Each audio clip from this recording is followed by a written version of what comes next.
Godzilla from 2014 because there's about 1,000 Godzilla movies. I'm reviewing this movie because Godzilla vs. Kong is coming up and I've never actually seen any of the movies that precede it. And obviously now they're labeling it as a monsterverse. This is another extended universe that's been created in cinema. Marvel are the ones that sort of kicked it off, naming it a MCU, and then you have the DCEU, now we got the MU? Yeah, just MU, Monster Universe. So I thought, fuck it, I haven't really seen them, let's give them a review, see if they're any good. Now this is a high budget, American, action-packed movie. As you probably assumed, every cliche ever has been hit. Godzilla starts off in the Philippines, around Japan and Asia, you know, he's in that region. But of course, he makes his way over to the States because he knows that's where they're filming it. Of course, our main character is a soldier. Of course, he has a family. Now yes, cliches, they're always going to happen in a movie like this. But they didn't really bother me that much because the human element of this film, of this story, was actually quite interesting. I found the characters were compelling. You start off with Bryan Cranston. It's a shame he didn't have a bigger role, you know, an actor of that caliber. I think he was the best acting role in this movie, but he dies quite early on, spoilers. But, you know, he kind of set the bar, and then everything else after that felt a little bit cheesy. You know, they had some very good actors in there, actually, a very good cast, but it didn't really get their full capabilities because this is an action-packed movie. And at the end of the day, even though it's cool to see the human side of things, me and probably every other viewer, we just want to see big monsters destroying everything, and that's what you get eventually. It doesn't take too long before you get big monsters, you know, messing stuff up. And it's not just Godzilla, you've got this other two things. I think they're Moto. I'm not sure what they were called, to be honest. It's like it stands for something, the 4 letters. But they were cool looking. I really like the design in this. Godzilla looked dope. The other monsters, the Mutos, looked dope. You know, the way they scaled them up, it really made them seem enormous compared to everything else. Now, the CG was okay. It wasn't perfect, but you know, it's 2014, so it's not...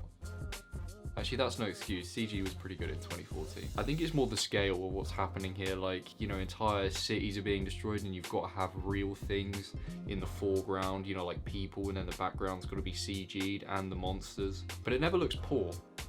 You can just tell it's CG, but I suppose that's the problem with watching a movie like this. You know it's all CG, so you're kind of looking at it like, that does look a bit CG. But hey, that's what you get with this type of film. I mean, credit to the actors. I mean, it must be quite difficult to just look scared and like Godzilla's right there and you're looking at him and you're gonna be like, whoa. I think that's credit to an actor when they can act when there's actually nothing for them to really look at or focus on. They just got to pretend stuff's going on. So yeah, human acting and human storyline was kind of good. I did feel some compassion for these characters. I also enjoyed the monster side of things, the way they actually explained it, because I don't know anything about Godzilla. I don't know anything about the Motus. I don't know anything just about why they're here or what their abilities are. And they managed to explain it all in a way that did not seem like exposition. Like, exposition was barely used in this. They make it very clear what these monsters are about, you know, how they survive, why they've come back, why they're fighting each other. It's very simple, it's very to the point, and it just helps the story progress. And for a 2-hour movie, this didn't drag. It feels long, but not in a bad way. It just feels like there's so much going on, and there's a lot to take in, but it's exciting, it's kind of thrilling. But it never feels like it's dragging.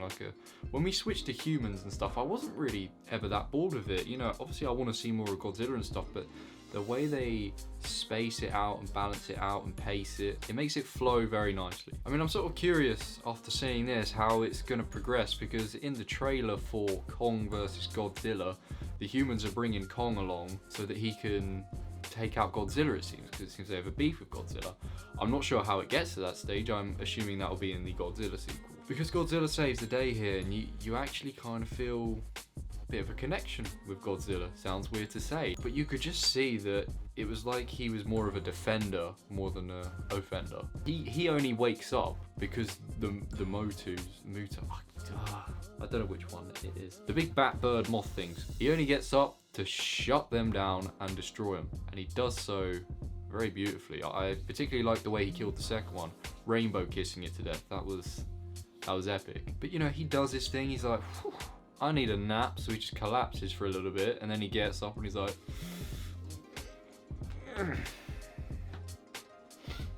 I'm going back to the ocean. And off he goes into the ocean. Done. There's your movie. Very nice. I enjoyed it. I thought it was a good action Hollywood blockbuster, CGI, big monster. I think it's the best you really could have got. They got some good actors in, told a good story, the monsters look really cool, the fights were awesome. I think this movie was certainly a W. I would give this movie a 7 out of 10. Very solid movie. There's nothing about it that really takes it to superior levels like your 8.5s, your 9s, but nonetheless, a highly entertaining action epic monster movie. Up next, I think, is Kong Skull Island, so I will be reviewing that next. I haven't seen that. I haven't seen the third Godzilla, so, well, third in this Monsterverse timeline, but you already knew that. I will see you in the next one.